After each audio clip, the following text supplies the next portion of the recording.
Bonjour à tous, Bonjour à tous, bienvenue. bienvenue. On est synchro avec Karine. On va attendre un tout petit peu que tout le monde puisse se connecter. Donc, on est dans un format webinaire donc, où les micros sont coupés, mais vous aurez la possibilité d'échanger avec nous via le chat de conversation. N'hésitez pas à nous indiquer qui vous êtes, d'où vous êtes en termes de région. Oui, puisque vous avez le chat qui est ouvert, hein, le fil de conversation. Vous aurez également, les questions-réponses qui seront, ouvertes tout au long du webinaire. Donc n'hésitez pas à vous emparer déjà du fil de conversation.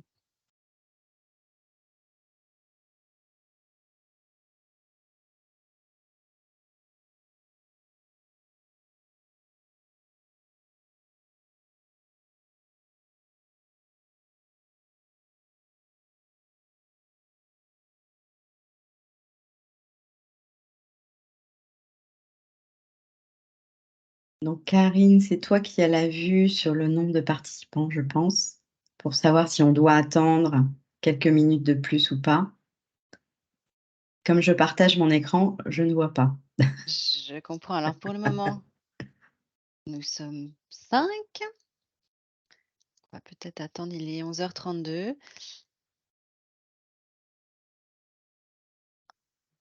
Attendre encore, 1 ou 2 minutes, le temps que d'autres personnes, hein, nous rejoignent. Et je ne vois pas le chat non plus.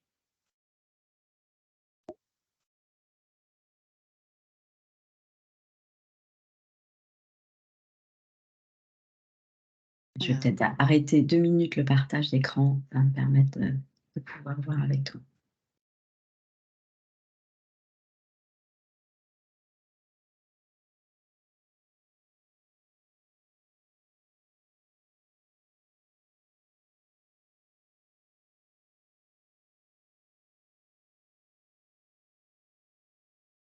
N'hésitez pas à nous indiquer de quelle organisation vous êtes, si vous êtes un service RH, un partenaire de l'écosystème emploi-formation.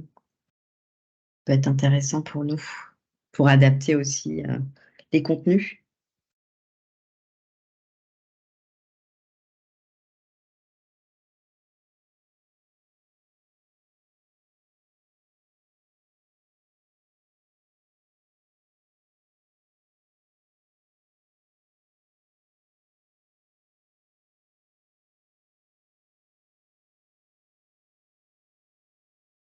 quelques personnes nous ont rejoints.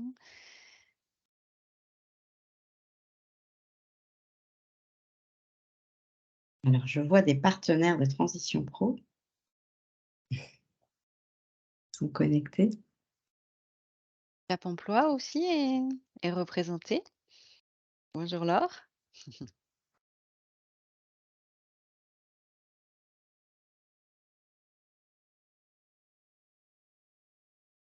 Alors effectivement, Ah, une question de Laurent. Bonjour à vous deux. Il n'y a pas d'option son-image. On est dans un format webinaire, donc effectivement, vous avez accès, je dirais, à la présentation et le mode d'échange dans le format webinaire se fait via la conversation. Donc, vous pouvez échanger entre participants via la conversation. Et puis, vous avez également la possibilité de poser des questions dans questions-réponses, Q&R.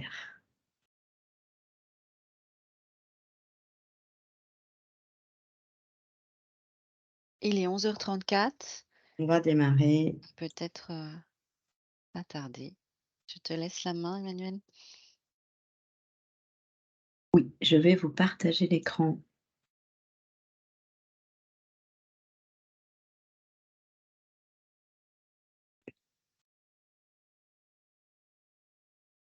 Voilà.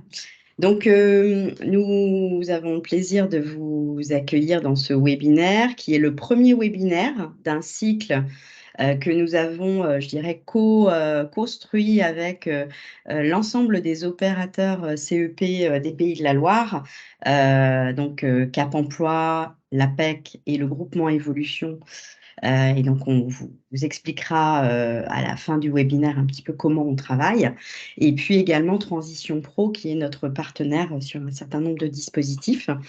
Et donc, je dirais l'enjeu pour nous, c'est de pouvoir présenter aux entreprises ligériennes comment le CEP, le conseil en évolution professionnelle, peut être un levier dans la politique RH des services RH. Donc, nous avons co-construit un cycle de 3 webinaires qui vont avoir lieu aujourd'hui pour le premier et jusqu'à mi-décembre. Je vous préciserai à la fin du webinaire les dates des autres webinaires que nous avons co-construits. Donc aujourd'hui, le premier webinaire porte sur quelle articulation entre l'entretien professionnel, la GEPP-MM, on va vous expliquer tout ça de manière précise avec Karine, et le conseil en évolution professionnelle. Donc, dans un premier temps, je vous propose qu'on se présente de manière précise. Voilà, moi je suis donc Emmanuelle Soyer, je suis directrice de projet du conseil en évolution professionnelle à destination des salariés et des travailleurs indépendants sur les Pays de la Loire. Et donc, je pilote le groupement Évolution, qui est un groupement avec plusieurs prestataires sur les Pays de la Loire, qui est mandaté par France Compétences. Et donc, je te passe Et la main, Karine. pour ma part, donc je suis Karine Gandon, je suis ravie, d'être parmi vous aujourd'hui. Je suis consultante, RH à l'APEC, l'Association pour l'emploi des cadres.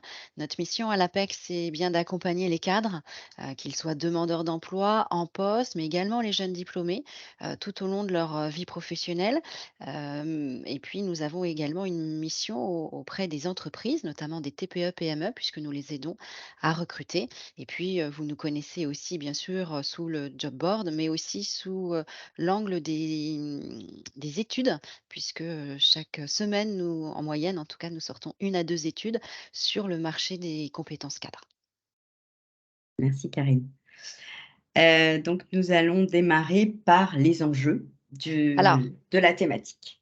effectivement, les enjeux, c'est important de prendre un petit peu de hauteur et de se dire, bah, pourquoi on fait les choses? Pourquoi, tous ces acronymes GEPPMM, CEP, apparaissent?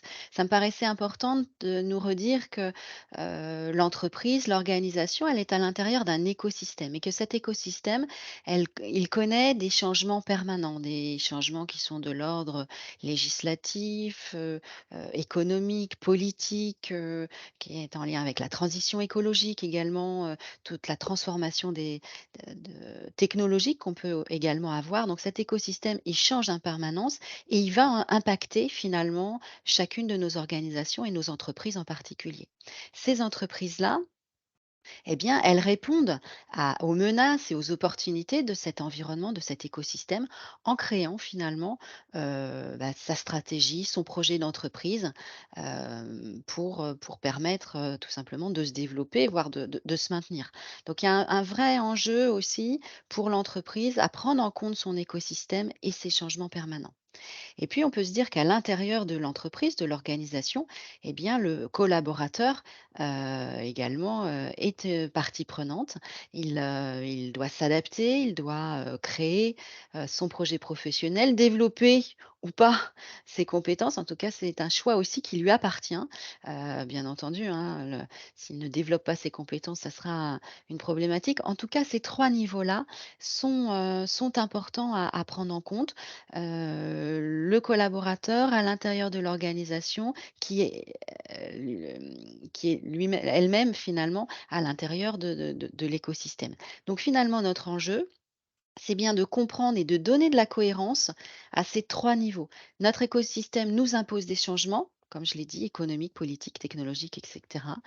L'entreprise s'adapte et crée une stratégie. Le collaborateur développe ses compétences et tous ces éléments-là doivent correspondre et le législateur a souhaité effectivement mettre du lien, mettre de la cohérence dans ces éléments-là. Et donc les enjeux, je dirais aussi de plus globalement la gestion des emplois et des compétences, c'est bien d'anticiper, de réfléchir en amont sur la transformation des métiers. On sait qu'aujourd'hui, il y a beaucoup de transformations autour du digital. Demain, et enfin aujourd'hui, et peut-être de manière très très rapide, par exemple, l'intelligence artificielle va avoir des impacts sur la transformation des métiers. Donc, vraiment d'être dans une logique d'anticipation et de prévoir les évolutions des compétences à développer demain en entreprise, en interne, et de pouvoir prévoir également les actions de formation qu'il va falloir mettre en place, les plans de carrière en interne pour permettre à des salariés de développer de nouvelles compétences et de pouvoir s'investir et produire un travail qualitatif dans le cadre de ces transformations.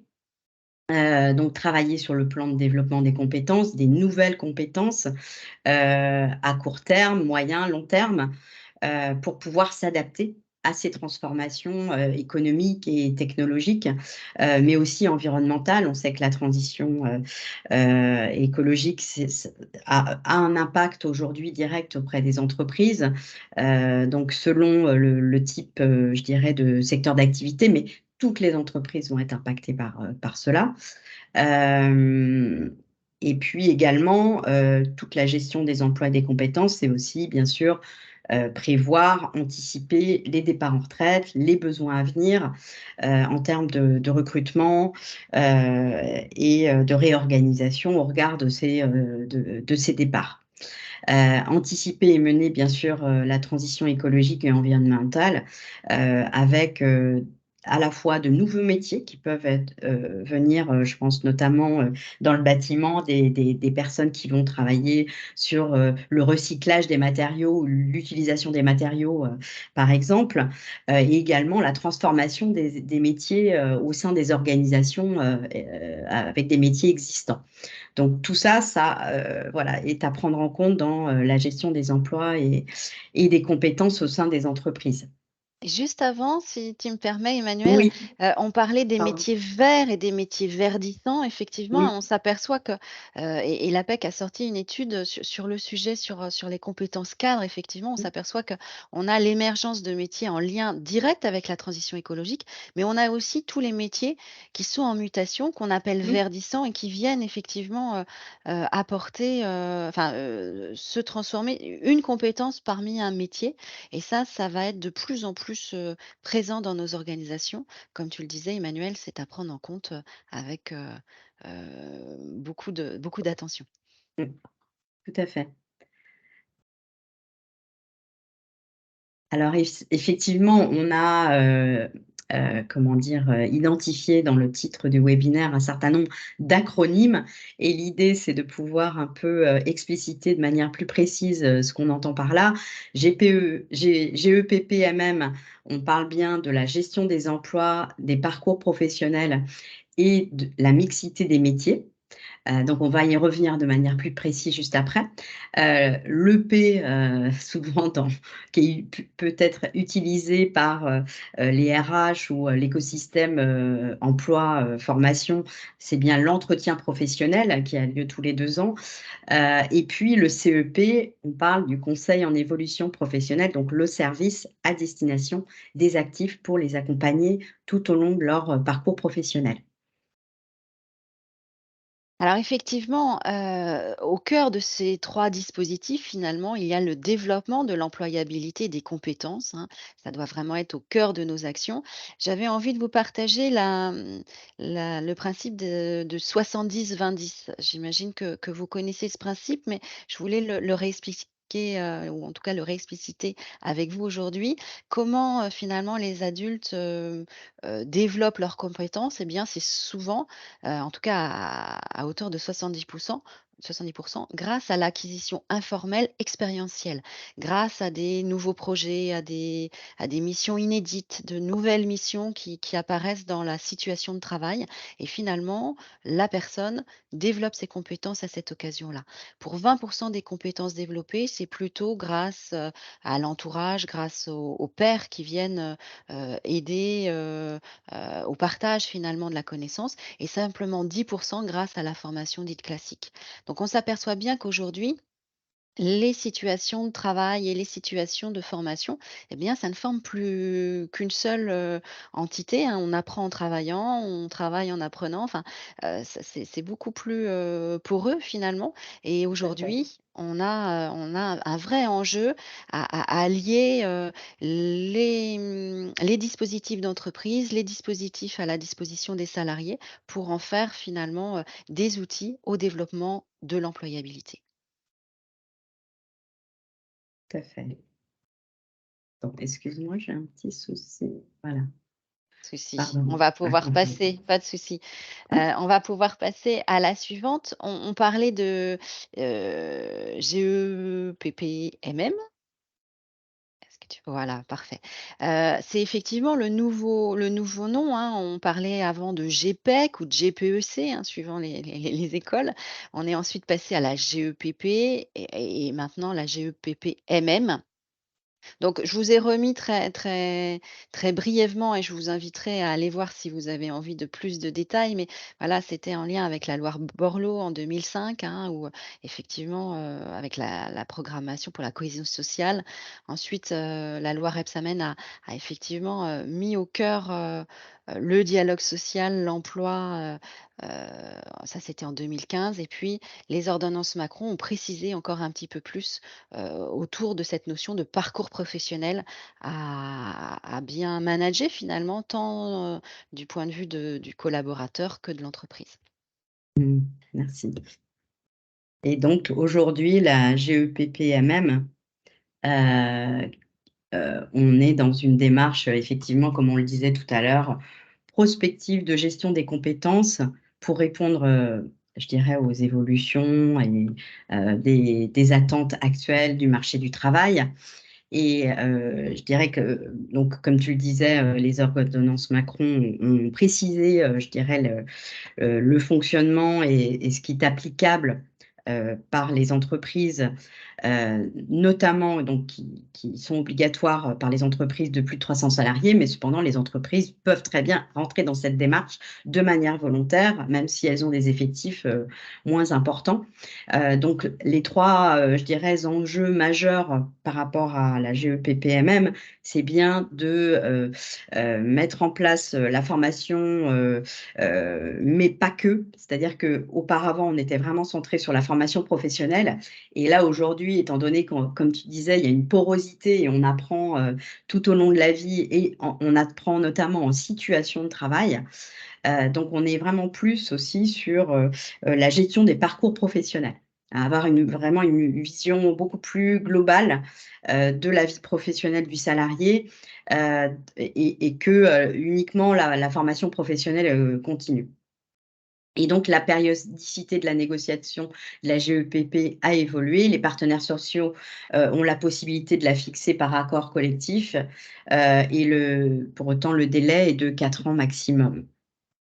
Et puis, la 3e enjeu, c'est qu'il y a effectivement une approche économique plus dynamique, avec, des phases, avec le contexte actuel de la transition énergétique, puis les nouvelles technologies.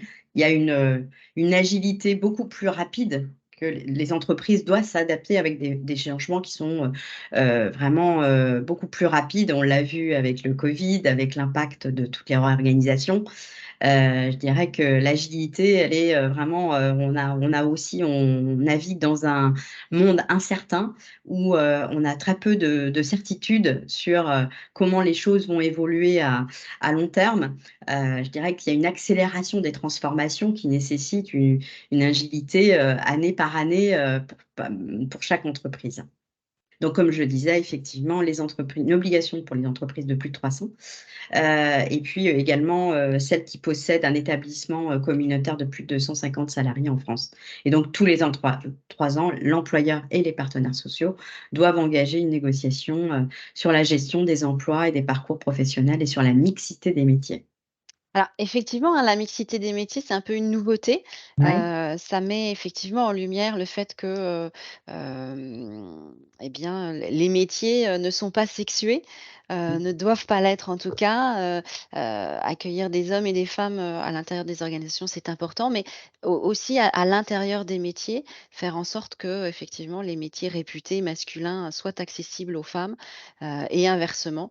Ça, c'est aussi un enjeu que la loi, finalement, Mmh. met en lumière, Et c'est vrai qu'en avec tant qu'opérateur, CEP, lorsqu'on accompagne les bénéficiaires, dans leurs projets d'évolution interne, externe, il y a un enjeu vraiment de la diversification, je dirais des emplois féminins, par exemple, effectivement que, des personnes, puissent vraiment, heu, explorer tout le champ des possibles en termes, de secteur d'activité et de pouvoir, voilà, ne pas se bloquer par rapport à des métiers qui sont dits, ou qui, dans l'existence actuelle, sont plus portés par des hommes, par exemple. Donc vraiment, nous, on a un enjeu à pouvoir, je dirais, casser ces barrières, lorsqu'on explore, des métiers potentiels. on vous a Voilà. remis les articles, hein, si vous voulez aller un petit peu plus loin dans les détails de Mmh, la loi, il y aura des liens mmh, que vous pourrez tout cliquer. à fait. Donc l'entretien pro, on va passer donc de la GEPPMM à l'entretien pro. C'est un levier majeur pour les entreprises, hein. Alors c'est inscrit dans la loi, c'est une obligation d'effectuer un entretien professionnel avec l'ensemble de ses collaborateurs tous les 2 ans. Mais au-delà de l'obligation légale, pour nous, c'est vraiment, je dirais un acte managérial, qui a une réelle valeur ajoutée dans la gestion des parcours et en lien avec justement la gestion des emplois et des compétences. L'entretien professionnel, c'est un espace de dialogue et d'information, d'échange entre le manager et son salarié autour des évolutions professionnelles du salarié, de l'information sur les droits, et puis les possibilités également pour le salarié, de réfléchir à des évolutions professionnelles et puis de la projection par rapport à, des perspectives d'évolution, et c'est vraiment un espace de dialogue entre, je dirais, le regard que l'entreprise peut projeter sur ses évolutions futures en termes de marché, en termes de besoins, en termes de compétences et également des aspirations individuelles du côté du salarié. Donc on a un regard partagé, un dialogue autour de la valorisation des compétences du salarié, du côté du salarié de l'expression aussi de son projet professionnel et comment lui se projette au sein de l'entreprise. Ça permet également d'identifier les besoins en formation du côté du collaborateur et puis également d'informer le salarié sur les moyens, les possibilités d'accompagnement et d'action pour accompagner ce changement. Du côté de l'entreprise, c'est vraiment pour moi un acte managérial fort. On a, ça, je dirais, coexiste avec les entretiens annuels qui ont plus à regarder du côté de la performance, alors que l'entretien professionnel, on est bien sur la gestion des compétences, hein, et l'évolution au sein de l'organisation. C'est un outil qui va permettre d'alimenter la réflexion de la gestion des emplois et des compétences des parcours professionnels pour l'entreprise. Ça va lui donner des éléments aussi pour nourrir sa réflexion. Et puis, ça permet également d'accompagner les parcours professionnels, l'évolution des collaborateurs et de définir aussi le plan de développement des compétences, la professionnalisation qui va être mise en place par l'entreprise.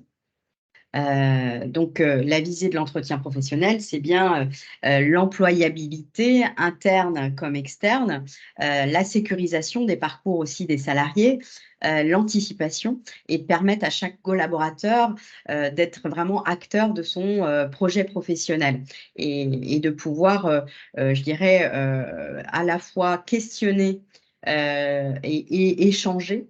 C'est un espace de dialogue entre la stratégie de l'entreprise, ses projets futurs, les évolutions, les transformations, les priorités, les orientations.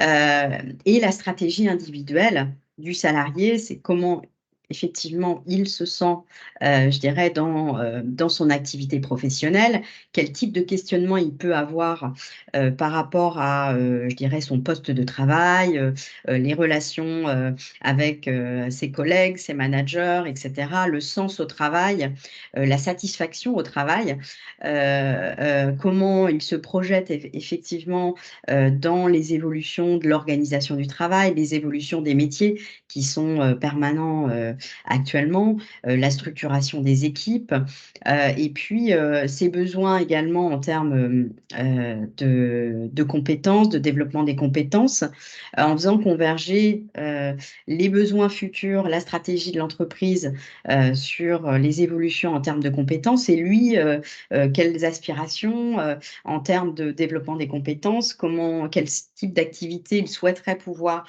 développer, là où il y a de la satisfaction, là où il y a de l'insatisfaction au travail, et puis ce qui pourrait effectivement lui permettre de se projeter dans les évolutions futures de l'entreprise. Donc on est vraiment à la jonction de la stratégie individuelle et de la stratégie de l'entreprise, et de pouvoir dialoguer.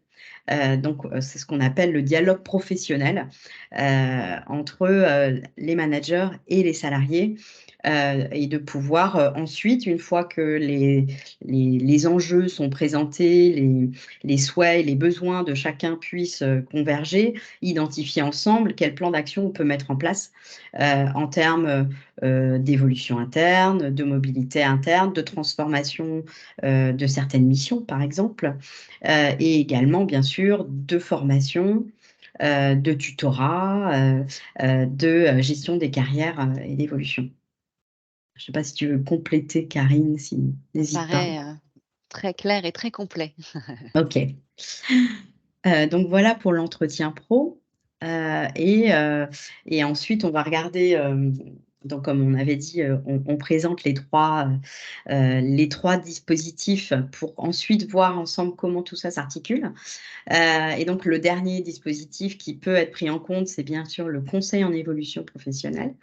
Donc un dispositif qui est accessible par tous les actifs dès lors qu'on rentre, je dirais, dans une activité en tant que salarié, même un alternant qui rentre dans sa première étape de son parcours professionnel peut bénéficier d'un conseil en évolution professionnelle, et tout au long de sa carrière jusqu'au départ à la retraite, on peut rencontrer et être accompagné par un conseiller en évolution professionnelle dans l'objectif à la fois de pouvoir faire le point sur sa situation professionnelle, et si besoin, pouvoir être accompagné, formaliser une stratégie visant son évolution professionnelle.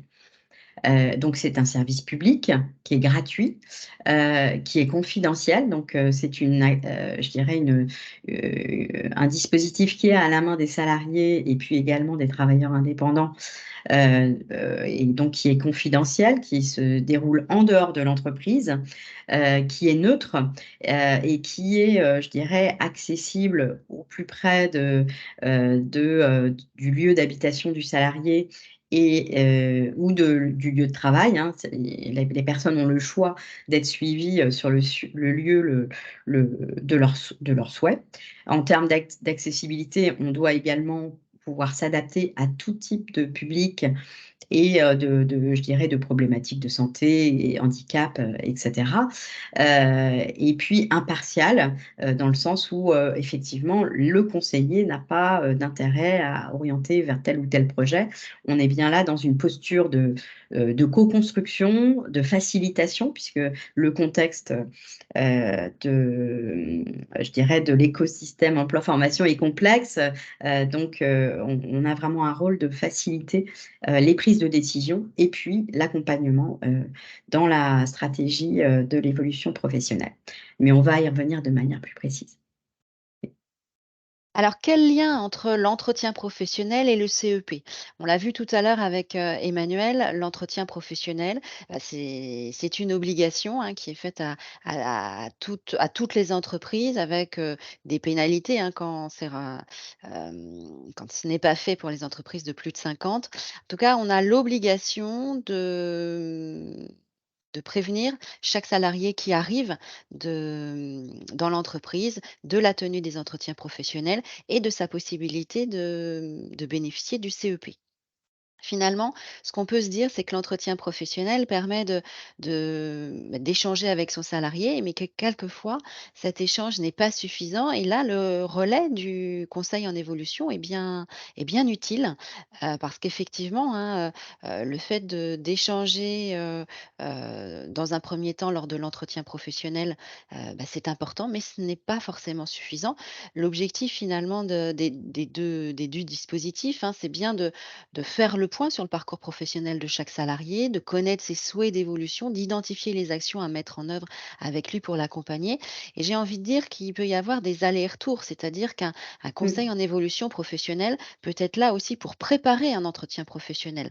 Lors de l'entretien professionnel, on peut aussi se dire qu'un CEP, un conseil en évolution professionnelle, va venir poursuivre les échanges, clarifier aussi la pensée du collaborateur. Donc, il y a vraiment un lien, entre l'entretien professionnel et le CEP. Et donc, on peut se dire que les entreprises ont intérêt à communiquer sur le CEP pour que les salariés préparent au mieux leur entretien professionnel, aillent plus loin dans leur réflexion, soient finalement plus proactifs, parce que dans la loi, c'est bien ça, hein, c'est aussi rendre acteurs les collaborateurs sur leur propre parcours professionnel.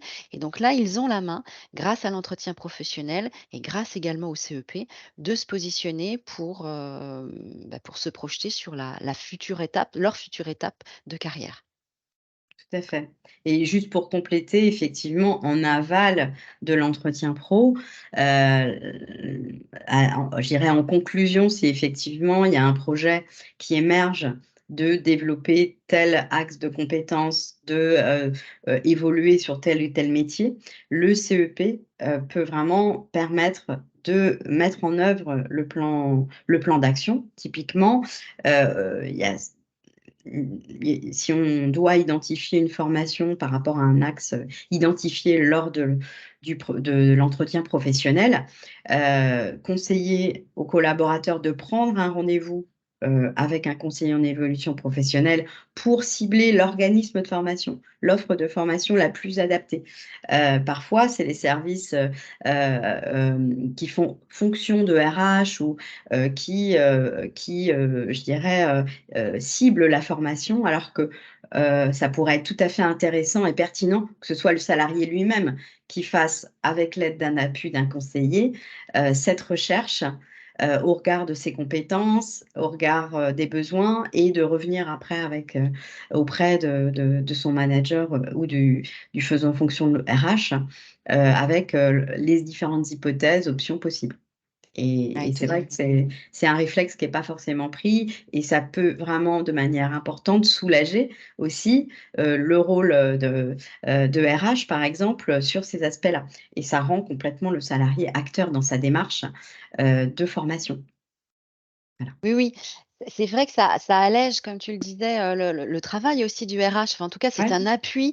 Ça peut aussi aller, servir d'appui pour le manager, et de se dire que cette boîte à outils qu'est le CEP, même s'il n'en est pas le spécialiste, qu'il sache que ça existe, qu'il sache qu'il pu que chaque salarié, a cet accès privilégié, c'est aussi, faciliter oui, tout ce débat et tous ces échanges autour, du futur professionnel. tout à fait et voilà, c'est pour ça qu'on a intitulé, «Intégrer le CEP, dans, la boîte à outils du manager ou du RH». Voilà, c'est un réflexe à avoir, donc on fait pas mal d'informations, auprès des RH, ou des managers, pour qu'ils puissent mieux connaître ce service et l'articuler avec leur entretien pro. Alors, si on avance et je te laisse mettre la slide peut-être, en entier, je veux bien. Entre GEPPM, EP, CEP, finalement, on s'aperçoit que les entreprises réfléchissent au devenir de leur métier, au regard de leurs enjeux. Donc elles projettent finalement, l'évolution des métiers. Il y a des métiers qui vont, certains disparaître, d'autres, se créer, pour la plupart d'entre eux se transformer. Donc il y a un vrai enjeu à regarder un petit peu plus loin que l'activité immédiate de l'entreprise, que ça toutes ces réflexions qui sont partagées au sein de l'entreprise, eh bien, c'est un terrain de jeu, j'ai envie de dire, pour en parler aux salariés lors de l'entretien professionnel, qui eux-mêmes s'en emparent ensuite pour, peut-être aussi, poursuivre les échanges, mieux réfléchir grâce à ce conseil en évolution professionnelle qui, je le rappelle, est totalement, à la main de chaque salarié, confidentiel et gratuit, bien sûr. Donc on peut se dire que pour les RH, faire un lien entre tous ces dispositifs, ça va permettre de préparer les compétences de demain, engager les salariés dans une démarche structurée de développement des compétences. C'est aussi des outils, qui sont utiles pour anticiper l'usure professionnelle. C'est vrai que c'est pas parce qu'un collaborateur est bien dans son poste qu'il le restera, pendant des années. On il s'agit de préparer, une possible usure professionnelle. Il s'agit aussi d'accompagner les collaborateurs en situation de fragilité. Je pense notamment, au handicap, mais aussi au burn-out. Il y a un certain nombre de d'éléments qui permettent aussi ou en tout cas qui focalisent un petit peu plus, l'attention et qui, nécessitent un moment de réflexion privilégié et puis tout simplement, ça permet de sécuriser les parcours professionnels. Pour les collaborateurs pardon, vas-y Emmanuel. Oui, sur la sécurisation des parcours professionnels, on n'a pas parlé de ça effectivement, mais la transformation des métiers, c'est aussi peut-être parfois la disparition de certains métiers ou la transformation d'une partie des missions via la digitalisation, et cetera. Donc, comment effectivement on anticipe ces transformations sur les salariés impactés par ces transformations, donc sécuriser leur parcours via du transfert de compétences, vers d'autres métiers, par exemple. Effectivement. Pour les collaborateurs, on peut se dire qu'il s'agit pour eux, d'anticiper les changements de l'entreprise et être force de proposition, maintenir son employabilité, développer ses compétences, repérer les facteurs de fragilité, les ressources à disposition. Effectivement, quand, l'entreprise va communiquer sur, l'évolution des métiers attendus, eh bien le collaborateur va pouvoir s'emparer de cette information-là, et nourrir finalement son projet professionnel à court, moyen, long terme. On est vraiment dans cette logique d'anticipation. Alors personne n'a de boule de cristal, mais néanmoins, il y a quand même des points qui sont saillants au regard des changements de l'écosystème dont je parlais au démarrage et plus les personnes vont anticiper, plus, elles vont sécuriser finalement, leur parcours. Merci Karine. Donc là, Alors effectivement, on a une oui, c'est synthèse. Ah voilà, en synthèse, finalement, l'articulation entre la stratégie de l'entreprise et celle du salarié. On a finalement, chacun, du côté de l'entreprise comme du côté du salarié, une stratégie. On est bien sur, des enjeux pour l'entreprise de compétitivité, de performance, d'adaptation des compétences, hein, et on peut parler des formations obligatoires. Il y a également un enjeu de fidélisation et d'engagement et de motivation. On est vraiment sur, sécuriser le développement de l'entreprise et puis de l'autre côté, c'est sécuriser le parcours professionnel dont on parlait à l'instant.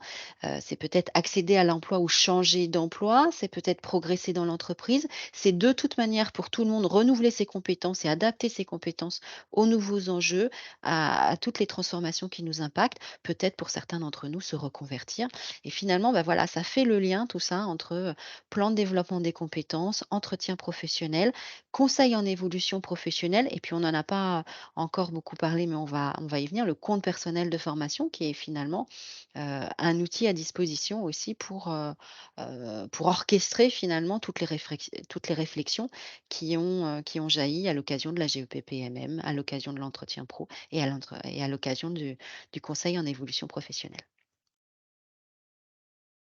Voilà, Donc, n'hésitez pas, je ne sais pas s'il y a des questions parce qu'on est sur la première partie où l'idée c'était vraiment de pouvoir vous présenter les trois dispositifs et puis comment tout ça peut s'articuler. Je ne vois pas malheureusement les questions, Karine, je ne sais pas si tu en Alors, veux. pour le moment, pas de questions, mais D'accord, n'hésitez pas, la ligne est ouverte. ok. On va S'il n'y a pas de poursuivre. questions, je vais poursuivre. Euh, donc l'objectif maintenant, c'est de manière plus précise vous présenter le conseil en évolution professionnelle. Donc c'est comme je vous disais tout à l'heure, un service public dont l'objectif est de pouvoir vraiment pouvoir faire le point sur la situation professionnelle tout au long de la vie. De manière vraiment, je dirais, assez souple, hein. On peut imaginer qu'un salarié puisse aller voir son conseiller tous les ans lié à une question particulière. Hein. On n'est pas forcément sollicité uniquement pour des problématiques de reconversion, des projets longs, etc. Ça peut être aussi, j'ai un questionnement lié, je dirais, à mes relations de travail, lié à des perspectives peut-être en interne pour se positionner sur un poste de travail ou une évolution qui pourrait être proposée par mon entreprise, par exemple, euh, ou un projet de formation ou de développement des compétences et de pouvoir être accompagné pour pouvoir identifier l'organisme de formation ou le financement possible par rapport à ce projet de formation.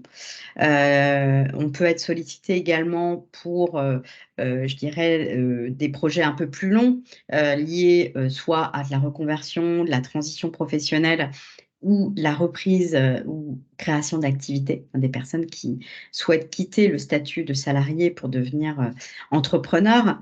Des personnes qui souhaitent valider leurs acquis de l'expérience parce que ils ont un projet, donc par exemple une personne qui, là il y a eu, j'étais hier au trophée de la reconversion et une personne par exemple qui était coiffeuse mais qui n'avait pas son diplôme, son titre professionnel et c'était une obligation pour pouvoir ouvrir son propre salon de coiffure en tant qu'entrepreneur. Donc, elle a fait une VAE pour valider ses acquis de l'expérience. Donc, il y a, je dirais, un certain nombre de motifs, soit pour accéder à une formation, à un diplôme supérieur à ce qu'elle avait auparavant, soit pour effectivement valoriser toute l'expérience professionnelle qu'elle a pu développer au cours de son parcours. Donc, on peut être également sollicité pour des personnes qui se posent beaucoup de questions sur le sens qu'ils ont au travail, des problématiques d'insatisfaction et qui ne sont pas forcément dans des démarches de reconversion au moment où ils viennent nous voir, mais qui peuvent avoir besoin de clarifier la situation, de savoir quels sont les facteurs de satisfaction, d'insatisfaction, quels sont les leviers possibles pour pouvoir avancer sur une étape, sur l'étape suivante. Il y a également des personnes qui ont des problématiques de santé à moyen, long terme ou à court terme, qui ont des risques d'inaptitude, donc là qui ont besoin d'être conseillés pour pouvoir identifier sur quel type d'évolution ils pourraient travailler pour pouvoir être compatibles avec leurs problématiques de santé. Et puis également des personnes qui peuvent se poser des questions sur l'équilibre entre leur vie personnelle et leur vie professionnelle, avec des volontés de rééquilibrer de manière un peu différente. Donc, comment réajuster? Ça peut être des personnes qui ne peuvent plus occuper, par exemple, tel emploi parce que, à cause des horaires atypiques, par exemple. Donc, il y a plein de motifs dans la vie personnelle qui font que l'activité actuelle n'est plus envisageable à moyen long terme. Donc voilà, le CEP peut être sollicité vraiment pour des questions très très larges et bien au-delà uniquement de la reconversion. Donc concrètement, comment on accompagne les personnes? Donc il y a, je dirais, deux grands, je dirais, temps dans le conseil en évolution professionnelle. Un premier temps qui est le conseil individualisé et adapté lors d'un premier entretien où là, on va vraiment permettre à la personne d'exprimer sa demande, son besoin, pouvoir répondre à un premier niveau de questions avec de l'information sur des éléments liés au métier, à l'offre de formation, l'environnement professionnel, des dispositifs de financement. Donc, répondre déjà à un premier niveau de questions. Et puis analyser un peu là où la réflexion, l'état d'avancement de la réflexion de la personne par rapport à son projet et à la problématique. Voilà, on est dans une phase de diagnostic et identifier les démarches possibles et éventuelles à mettre en place. Donc ensuite, la personne, si elle le souhaite, peut mettre en œuvre l'étape suivante de manière autonome ou peut être accompagnée et donc passer dans le deuxième niveau du conseil avec un accompagnement personnalisé où là, vraiment, on rentre dans un accompagnement qui peut être vraiment étalé dans le temps. En fait, le CEP, c'est vraiment un service qui est complètement individualisé. Donc, il n'y a pas de il y a des CEP courts, des CEP longs, et on s'ajuste vraiment en fonction des besoins, du souhait de la personne. Et on va toujours être vraiment le plus adapté possible à sa situation, où est-ce qu'elle en est dans sa réflexion. Et on va pouvoir effectivement lui donner accès à un certain nombre d'informations pertinentes au regard de son projet et de sa situation, la mettre en relation avec des acteurs qui sont adaptés aussi. Donc le CEP ne travaille pas tout seul, on travaille en écosystème. Excusez-moi, j'ai un problème d'affichage. On travaille donc avec les acteurs de la création d'entreprise, avec les organismes de formation, avec les financeurs, Transition Pro par exemple. Et donc, on va pouvoir avoir un rôle de facilitation dans la définition du projet de la personne et dans la mise en œuvre de son projet de manière opérationnelle de A à Z. Voilà. Oui, je m'inscris tout à fait, dans ce que vient de dire Emmanuel. Je rajouterais aussi ce principe de réalité. Je pense que, réfléchir à son projet, c'est aussi, l'inscrire dans un environnement en respectant ce principe de réalité, et c'est vrai que, bah, bénéficier d'un CEP, c'est aussi bénéficier de ce principe de réalité, et Complètement. c'est On important. Mmh. a on a vraiment un rôle, effectivement, dans l'aide à la décision. C'est-à-dire que, l'aide à la décision de manière éclairée, on parfois, les personnes qui viennent nous voir, sont vraiment en questionnement sur leur poste de travail, s'imaginent que l'herbe est plus verte ailleurs, veulent partir très vite, par exemple. Donc nous, notre rôle, c'est vraiment de sécuriser la prise de décision et que la personne ait pu avoir, exploré tous les atouts, les forces, les risques, pour pouvoir prendre une décision de manière éclairée et pas précipitée. Et puis, savoir aussi, concrètement comment la mettre en œuvre de manière opérationnelle. Donc faciliter, être mis en relation avec le bon acteur, et faciliter la mise en œuvre du projet. Parce qu'il y a des projets qui peuvent être mis en œuvre très rapidement, d'autres qui demandent davantage d'exploration, de faire par exemple des immersions sur des postes de travail pour pouvoir vraiment tester un projet, donc faire des PMSMP, périodes d'immersion, des stages en fait, d'une journée ou de plusieurs journées, pour pouvoir avoir une bonne vision de la réalité des métiers et puis aussi rencontrer des entreprises, parce que vraiment ça peut être une belle opportunité, aussi pour, rencontrer des professionnels. Donc, le CEP, donc c'est comme je vous le disais, c'est un service public qui est mis en œuvre par différents acteurs selon la situation du salarié ou de l'actif, hein. Donc, l'APEC, effectivement, alors on a mis les cadres, mais c'est pas que les cadres, hein, d'ailleurs. Alors, on accompagne également les jeunes diplômés, hein, à Mm, partir de bac+3. On accompagne aussi des personnes qui aspirent à devenir cadres. mm, C'est vrai que d'une convention collective à une autre, la frontière, hein, du cadre, elle peut être, un petit peu, fluctuante, on va dire. Donc voilà, c'est la position de cadre, voilà. au sens large. Voilà. Pôle emploi accompagne bien sûr tous les demandeurs d'emploi Dans le cadre du conseil en évolution professionnelle, donc les personnes qui sont vraiment en recherche d'emploi. Le groupement Évolution sur les Pays de la Loire accompagne les salariés du secteur privé et les travailleurs indépendants. Et puis également les salariés qui peuvent travailler dans la fonction publique, mais qui ont un contrat de droit privé. On sait qu'il y a de plus en plus de contractuels. Cap Emploi accompagne les personnes dont la problématique de santé doit être prise en compte dans le projet et la situation professionnelle, dont je dirais le handicap est le frein principal pour soit maintenir son activité en emploi ou accéder à un emploi. Et puis, les missions locales accompagnent les salariés et également les demandeurs d'emploi de moins de 26 ans. Donc voilà, tous ces partenaires, on assure le même service, mais avec des entrées un peu différentes selon le statut de la personne. Et donc concrètement, comment on peut prendre un rendez-vous avec un conseiller en évolution professionnelle? On va donc sur le site national qui s'appelle moncep.org et ensuite on indique la situation professionnelle. Est-ce qu'on est demandeur d'emploi? Est-ce qu'on est salarié?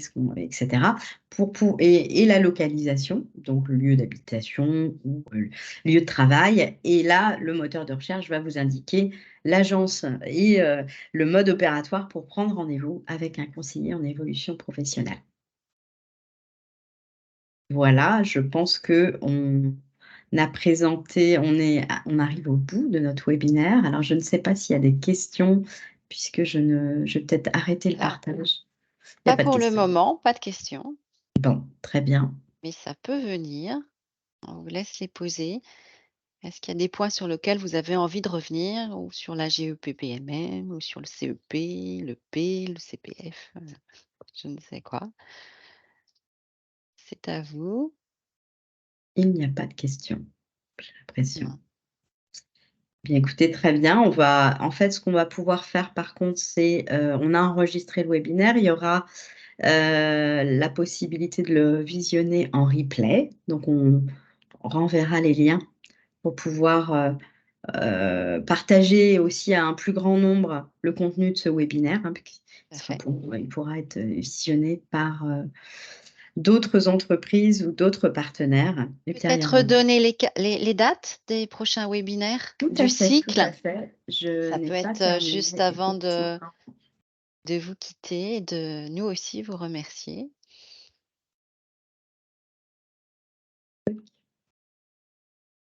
Effectivement. Alors, les prochains webinaires du cycle, donc il y a un prochain webinaire qui va être animé par Cap Emploi, par le réseau Cap Emploi et Transition Pro sur l'adéquation des emplois et handicap, enfin, emploi et handicap, comment la prévention de l'usure professionnelle. En quoi le CEP peut-il aider dans des problématiques, lorsqu'on est confronté à des problématiques de handicap ou de santé? Et donc, ce webinaire aura lieu le 24 novembre de 11h30 à 12h30. C'est un vendredi également. Et puis, le dernier webinaire du cycle sera animé par moi-même et Laurent Gambert de Transition Pro et portera sur les leviers pour accompagner les parcours professionnels de vos collaborateurs. Donc là, on va faire, je dirais, un état des lieux de toutes les situations professionnelles auxquelles l'entreprise peut être confrontée par rapport à des parcours ou des questionnements liés aux collaborateurs. Et effectivement, quelles sont les solutions, les différentes solutions, les leviers que l'entreprise peut activer pour accompagner le parcours professionnel des collaborateurs. Donc, ce sera assez global, mais plus lié à des dispositifs qu'aujourd'hui. Voilà. Bien, je pense que nous arrivons à la fin de ce webinaire. Alors je vérifie s'il y a des questions, des dernières questions. Non, pas de questions pour le Pas de moment. questions. Ça paraît clair. Bien, écoutez, je vous remercie beaucoup. Merci Karine Merci Emmanuel. pour cette co-animation. Merci. On vous Et souhaite, puis un bon appétit, une bonne fin de semaine et puis, plein d'actions, GPPEM, MM, de beaux entretien entretiens pro. professionnels et puis, une sollicitation des CEP. Merci à Merci à tous. vous. Merci, au revoir. Merci, au revoir. Ah, une question. Ou en tout cas, dans le fil de conversation, puis-je transmettre ces prochains webinaires au RH que vais rencontrer pour présenter le CEP demain? Oui, Bien oui, sûr, oui et bien sûr bien que sûr. oui. Au contraire, on est vraiment là aussi pour diffuser, hein, les bonnes pratiques et les dispositifs, qui sont à votre disposition. Donc oui, l'objectif, c'est que tout le monde s'en empare. Mmh. Merci Marina. Merci. Bonne fin de journée. Au revoir. Fin de journée, au revoir.